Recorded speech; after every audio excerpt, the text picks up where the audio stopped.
Eurobasket is going on right now, and one of the craziest upsets in recent sports history just went down. It turns out Finland, led by Lauri Markkanen, just upset Nikola Jokic's Serbia. It turns out they were double-digit favorites heading into the game, but their lackluster team defense really let them down. Markkanen ended up having 29 points, 8 rebounds, 4 steals, 3 assists, and let me tell you, he's been cooking all tournament long. He had a game against Great Britain where he scored 43 points, but that's not the craziest part. He did it in just 23 minutes. Capping off one of the greatest performances of that tournament's history, most points in a Eurobasket game since 2001. Luka Doncic had 47 points in 2022. Dirk in 2001, 43 points. And our guy right there, 43 points as well, back-to-back, 2025 and 2022. But look at the minutes. Everyone besides him and Giannis is above 30 minutes. Bottom line, he's a different animal when he's playing for his home country, Finland.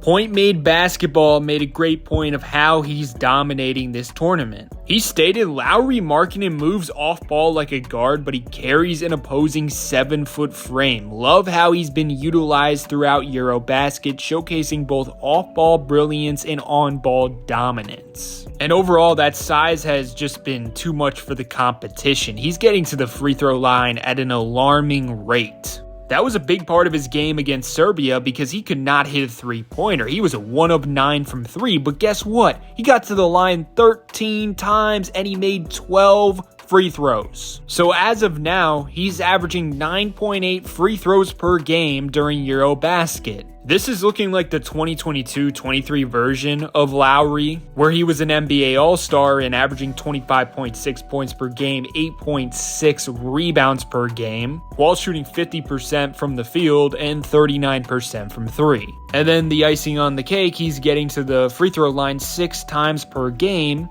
while shooting 87%. Now, there's been a lot of chatter that his contract just isn't worth it, and he no longer has much trade value because the last 2 seasons he's been a shell of his 2022-23 self. I think most NBA fans forgot how good he was because the Utah Jazz, quite frankly, are poverty and there's not a lot of talent around him. So clearly, over the past couple seasons, it's safe to say he probably lost some motivation affecting his play. He's also just 27 years old, just hitting his prime now. And the beauty of his game, he doesn't need the rock to make an impact. Last season for the Jazz, 81% of his buckets were assisted, meaning he really thrives in a team-oriented ecosystem. If I was the Warriors, he would be on my radar immediately because I think the Jazz would be willing to move him for a significant haul considering they're not near championship level, let alone playoff level. Warriors have a trade asset in Jonathan Kuminga. Just give him all the money he wants. Help him up his trade value, but since you guys got off the court issues at the deadline, ship him off for Markkanen. I think it makes sense for both sides considering the directions of the team. Warriors win now, Utah just looking for picks. Obviously, the Warriors would have to throw in multiple first-round picks. Overall, seeing what he's doing in Eurobasket, I just want to see him in a winning scenario to see what he looks like. He hasn't been able